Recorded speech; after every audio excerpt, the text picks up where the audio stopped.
All right. Good evening, ladies and gentlemen, and welcome to another episode of In the Loop Live. My name's Krissi. I'm with Positively Osceola, and tonight I have the honor of chatting with one of our local science teachers from Harmony Middle School, Misty. And she is a fantastic athlete. She's a triathlon, like you name it, she does it. She also coaches track and field. She works with middle schoolers, so she obviously has to be flexible. And I'm so excited to introduce you to her. If you didn't already get to see our interview that we did last month, I believe it was, before that she went to participate in the Boston Marathon, like she was asked to run and like represent herself and our community in that run. And that's a huge deal. So not only did we get to talk about that and what it's like and how she's training, but now she's done it. It's over. So we're going to follow up with her and see how it went and hear all about just the Boston Marathon and how she's feeling and just what an experience it is. Isn't that so cool? So I'm excited to chat with her. Let's get into the video and get it going. And we are having technical difficulties, so if something weird happens, write it in the comments and let me know, because technology, like literally, you never know what's going to happen with it. So be patient with us and let's get into it. Here we go.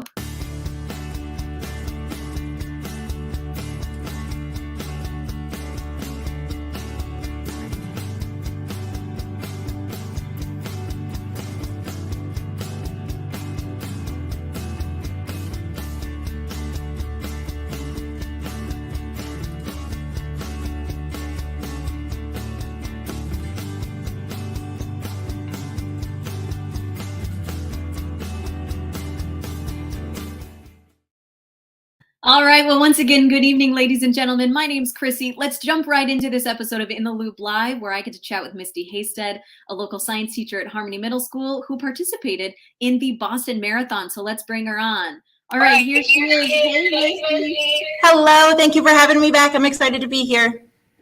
Good, me too. And this is so fun that we get to chat with you about your experiences and what it was like. And I'm going to pop pictures up so people can see a little bit about some of those experiences too.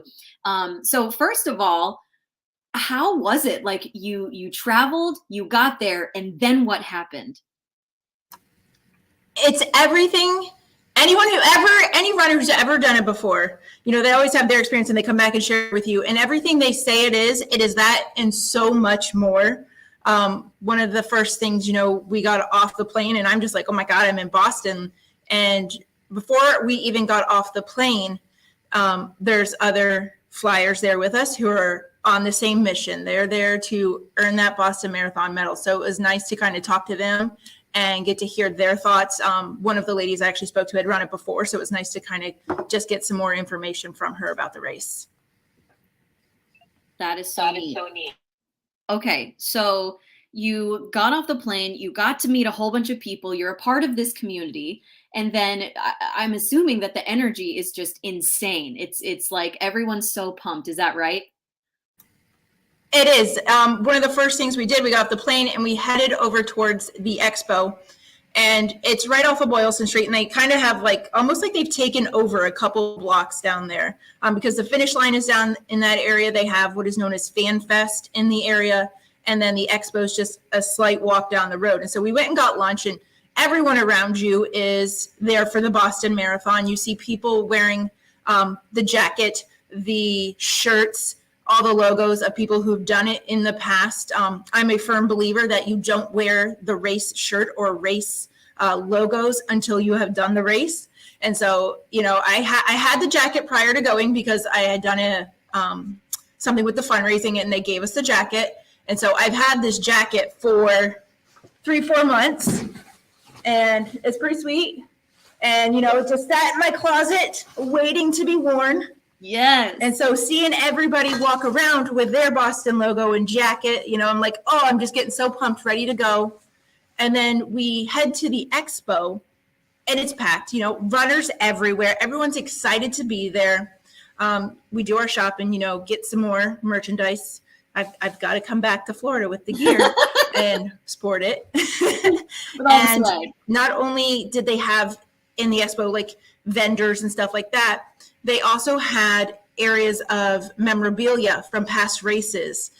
So you're seeing the jacket that Des Linden wore a couple years in the rain when she won, shoes from some of the first woman runners. And, we look at these awesome shoes we have now with padding and comfort, and there's these thin little shoes made of nothing, and they're out there doing it in 26 miles. And it was just really phenomenal to kind of see those memorable pieces. So not only, okay, so right now I have a picture of you and you're holding your medal, like in your jacket. And that is beautiful. I'm so pumped for you because I can't imagine how you're feeling. So, all right. So you got into the community, you met people, you got registered, you got your gear on, and then what? Like, did they shoot a gun and then it was time to go? Or like, how did you know it was time to run? How did you know? I actually go early, give a couple days because it's Boston and I wanted to do the history side of it. So we did a little tourism for a couple days, but everywhere you go in town for that weekend, it's Boston Marathon. Like, the town supports it. There are signs everywhere. The businesses are supporting it. The community is amazing up there. They talk to you about it, wish you good luck, just sharing what they know about the race with you. And then Monday, it's so weird because normally marathons are on Sunday, but Boston's Marathon Monday. And so it's race day. Later start than what I'm normally used to. I usually run pretty early here in Florida because it is hot. Okay. However, we had a later start, not till about 11. Been watching the forecast for like the last 2 weeks before we got there, and the weather was looking great. Sunshine, cool, and it turned out to be a beautiful day. So because we fundraised, my partner Ned and I, we kind of got a little pampered in the morning. We met at one of the hotels and they had some breakfast for us, some water, Gatorade, and then they drove us out to the start. And so that was about a 50-minute bus ride because you are starting out in Hopkinton and then you run your way into Boston. And so we head out there. And it's really cool because you're on the bus and you see the signs and you're passing them and you're like, I know I'm coming to this town. I'm coming to this town. And that you're going to run through them. And so, it really builds that anticipation up. And so you're like just really eager to start and get going. And so we get to our area, get all our prep stuff ready, go our last bathroom, and start walking to the start line. And it's a little bit of a walk, not quite a full mile start, but you're walking a road that's lined with houses. There's people out there ready to cheer you on. They have like last minute things like sunscreen out there for you. And then it got a little bit crazy towards the start because they were starting to corral people and we had to weave through. And then it was kind of like we got right to the start and they started our group and we started running. And it's like it immediately hit me, oh my God, I'm running the Boston Marathon. And there's just tons of people everywhere, not just runners. Like, it's thick starting out in runners, but there's so many people who come out and cheer you on. And I don't know any of these people around me, but you wear your name somewhere on you. You can get bibs with your name on it. And we did ours in black marker. So you hear your name being called. You don't know these people, but they are cheering you on. And the best part is a downhill start. So you start a little fast and you feel good about it. But just that first mile, you're caught up with, this is it. This is the Boston Marathon. This is what I've worked hard for. Okay, so I've only done one 5K in my life, and I know you've done like a million bazillion, but this is so prestigious. Like, in that moment, what was your heart and your brain telling you? Like, what kind of emotions were you experiencing after you started that first mile? I was, it hits you, like you get the goosebumps. It wasn't cold starting out. It was really perfect. Coming from Florida, it was the best weather. So I had goosebumps, but not because of the cold. It's just the reality of it all hitting me. I've worked for this. Here I am. I am running the streets, heading to Boston. It's an honor because it is prestige. Not everyone does it. And to be one of those people to say, yes, I have done the Boston Marathon. It was amazing. And then just being out there as a fundraiser, knowing that I'm out there for a bigger reason, it's not just me, but the community that's being helped because of my fundraising. And then along the way, I knew I would see my mom, another friend of ours, and then two friends who I haven't seen in a very long time. And so I had that in my mind, and I'm like, just get to that point. And this picture here is some friends from here in Florida. They live in the Atlantic, but they're up in Boston right now. and I hadn't seen them in a very long time, and they came out and held a sign for me. And it, I've never had someone in a marathon route be out there, except my mom. God bless her. I love my Sherpa. But to have these two friends who came out and held a sign for me and just smiled and cheered for me was everything. That is so sweet. And not only do you have your friends, but also it looks like we have one of your students on. Do you have a student named Christina? That's a former student. That's his mom. Hey, guys. Oh, we love you, Miss Haystead. Oh, I love y'all too. That's so sweet. Thank you. All right. So you got to the finish line, and then what happened? Like, I mean, first of all, you probably are exhausted, but then you finish it. What is that feeling like? Finishing was amazing because it's not an easy race. There's those hills. It's 26.2 miles. And I'm really proud of myself because I ended up being able to run consistently 17 and change before my stomach started acting up. And I had to reduce myself back to a slower walk-run pace. But I was still moving forward. And so I knew it wasn't going to be easy to finish those last few miles. Eventually, my stomach issue did subside, and I was able to pick my pace up. The last 4 miles, I started to freeze. It got a little cold as we started getting into Boston. And I almost contemplated picking up like jackets and stuff from the floor and hats that other runners had thrown because they had gotten warm. But there's this saying, right on Hereford, left on Bolston. And so I knew that spot was coming. I took that right, and it's a short distance. It's like half a block up. And then you take that left and you turn left and you hear the crowds. You see the finish line. It's a little bit of a downhill into the finish.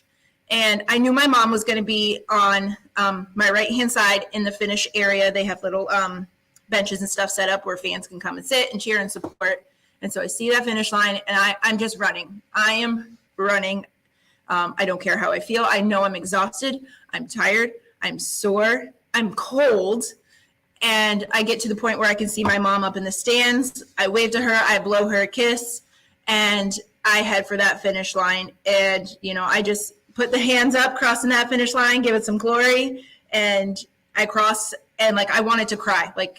I just wanted to cry because I did it. I ran the Boston Marathon. And there's just so much going on. The crowd is cheering, screaming, again, yelling your name. You don't have a clue who these people are, but they are cheering you on and motivating you to keep going.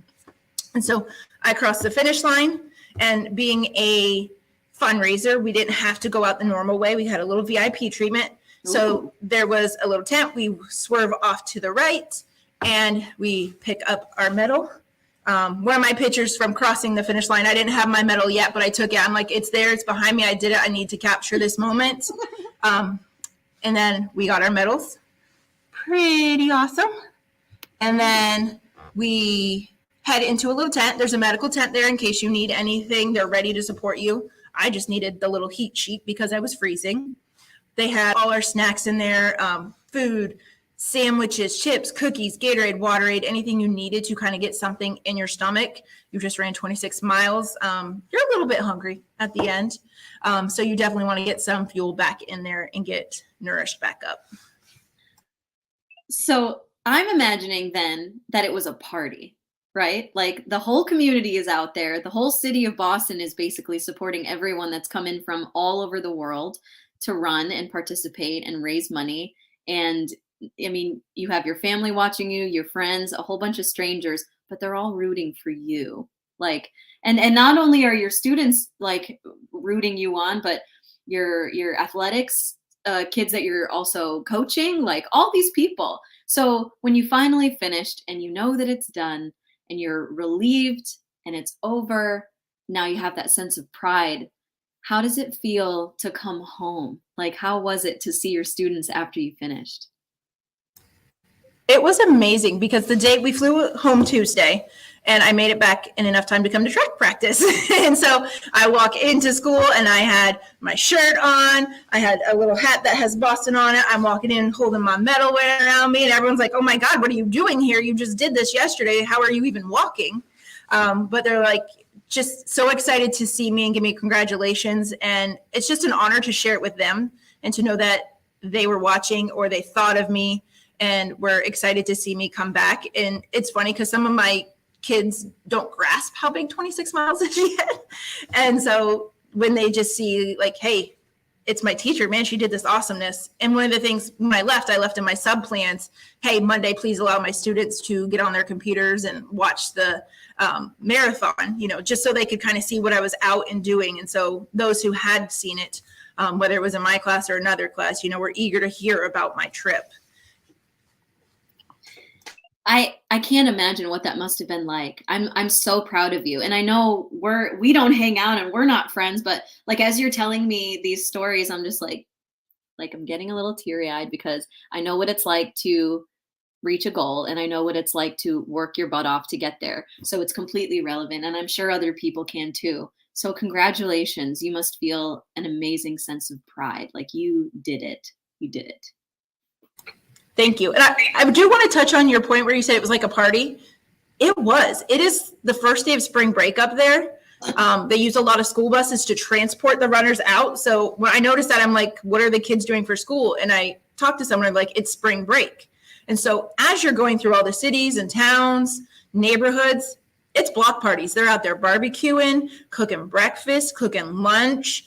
Kids are out there playing, swimming. It's a party the whole way. People out there offering you ices and popsicles, beer, if you want it. It's a good time all the way around. Oh, I would imagine like it's the whole city of Boston and all of their accents. And they're like, hey, congratulations, you ran the Boston Marathon. Like, go park the car over there. You got a big hat. So, all right. So before we wrap up, excuse me. I almost knocked down my ring light. I would love to know what your thoughts are for students and or people my age or anyone who wants to get started in athletics or just moving a little bit more. What kind of advice do you have for them? Because this is a huge deal and maybe someone has this on their bucket list, right? Just like you did. So what's your advice to them? My advice would be to find something you love that you want to do. Something that, is going to push you. It's not going to be easy. Don't pick something that's going to be easy because if it's easy, it's not going to change you. It's not going to challenge you. You're not going to push yourself. So pick something you want to do and make sure it's something that's going to challenge you. I didn't start out running marathons. My long runs at one time were 5Ks at 3.1 miles. And looking back and I'm like, that's nothing now. Like that's so easy to go and do 3 miles.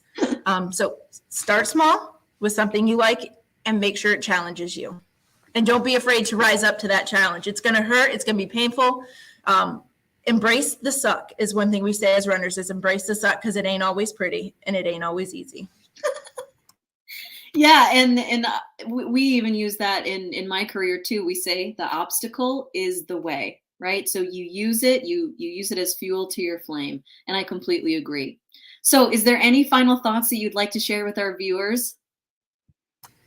I just like to say thank you for everyone who has supported me along this journey. I saw lots of Facebook posts and comments on the video from first time, and I appreciate everyone who's reached out with kind words, giving me congratulations, and the you can do it. They mean a lot.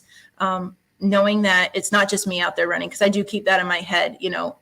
I am out there physically doing it, but I know there's a lot more on the line. I know others see me. I know my niece and nephew see me. My students see me, and I want to do well for them.